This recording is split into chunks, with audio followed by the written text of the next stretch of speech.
Chicken curry, बर्तन को ताला, लालची रूम वाला। मुंबई में विजय नाम का एक आदमी रहता था। वो एक सॉफ्टवेयर कंपनी में नौकरी करता था।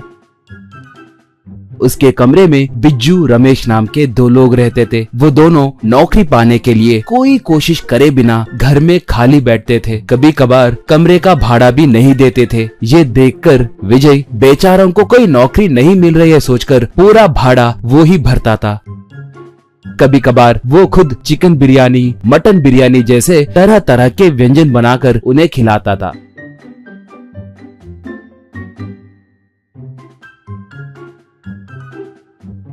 एक बार विजय सुबह सुबह दफ्तर को निकला, मगर रास्ते में कुछ भूला है कहकर उसे याद आने के वजह से अपने कमरे के पास आया। उसके आने तक दरवाजा बंद था। क्या हो रहा है कहकर खिड़की में से झांक कर देखे तो बिज्जू और रमेश दोनों मिलकर शराब पीते हुए जुआ खेल रहे थे। ये देखकर विजय गुस्से से अंदर गया और निकम्मो, कमीनो, मैं सुबह से शाम तक चोटी और एड़ी का पसीना एक करके भाड़ा भर रहा हूँ, तो तुम लोग कमरे में सुबह सुबह अच्छे से सज धज के शराब पीते हुए जुआ खेल रहे हो, शर्म आनी चाहिए, कहा बिज्जू। तब भाई बंदर क्या जाने अदरक का स्वाद, चाहो तो तुम भी 2 दिन हमारे साथ आराम से बैठ जाओ, उसके बाद तुम्हें कभी भी नौकरी जाने का मन नहीं करेगा। शराब जुआ सिर्फ इन्हीं का नाम जपोगे, कहा विजय। तब घर के मालिक तुम लोग शराबी हो कहकर बोले तो मैंने यकीन नहीं किया। घर में अगरबत्ती की खुशबू को देखकर मैं तुम लोगों को भक्त समझा था, मगर शराब की बदबू हटाने के लिए उन्हें जलाते हो कहकर मैं पता नहीं कर पाया। अब से हम लोगों के बीच में कट्टी है, कहकर चला गया।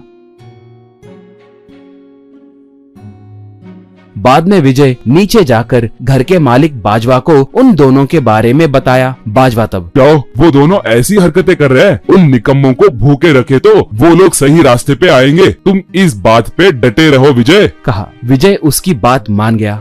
उसके बाद से विजय चाहे जो भी खाना बनाता वो उन्हें मिलने नहीं देता था। अगर चिकन करी जैसे कुछ बनाता तो उसे किचन में बंद करके दरवाजे को ताला लगाकर चला जाता था। फिर भी बिज्जू वाले किचन को खोलने की बहुत कोशिश करते थे, मगर वो नहीं खोल पाते थे। ऐसे थोड़े दिन बीते।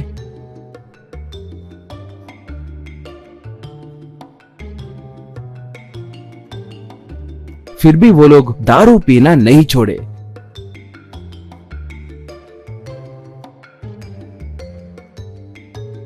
एक बार बाजवा से, विजय अंकल आप बड़े हैं, वो दोनों निकम्मे मेरी बात नहीं सुन रहे हैं, शराब पीना नहीं छोड़ रहे हैं, आप ही कुछ ना कुछ करके उनके अकल को ठिकाने लगाइए अंकल, कहा। बाजवा तब, विजय तुम टेंशन मत लो, मैं हूँ ना, मैं सब देख लूंगा। सिर्फ 10 दिनों में दोनों को सीधा कर दूंगा, ठीक है, कहा।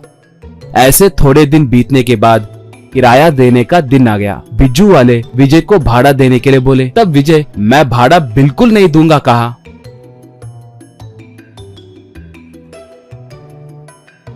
इतने में बाजवा वहाँ पर आकर, चोरे विजय, रेंट नहीं दूंगा बोल रहे हो? उन बेचारों की नौकरी नहीं है, 2-3 दिनों में मिलेगी। उन्हें नौकरी मिलने तक हर महीना तुम्हें ही भाड़ा देना होगा, कहा। विजय तब, ये क्या अंकल, आप भी ऐसे बात कर रहे हैं? आप ही ऐसे कहे तो ये दोनों और बिगड़ जाएंगे, कहा। बाजवा, क्यों बदतमीज, अच्छे से समझाए तो नहीं समझोगे, कहकर उसके जेब में से दारू की बोतल निकालकर घट घट पी लिया। अब विजय से बाजवा, विजय हम तीनों एक गैंग हैं, अब से तुम्हें घर का भाड़ा देना ही नहीं, हम तीनों के लिए एक फुल बोतल लाना होगा।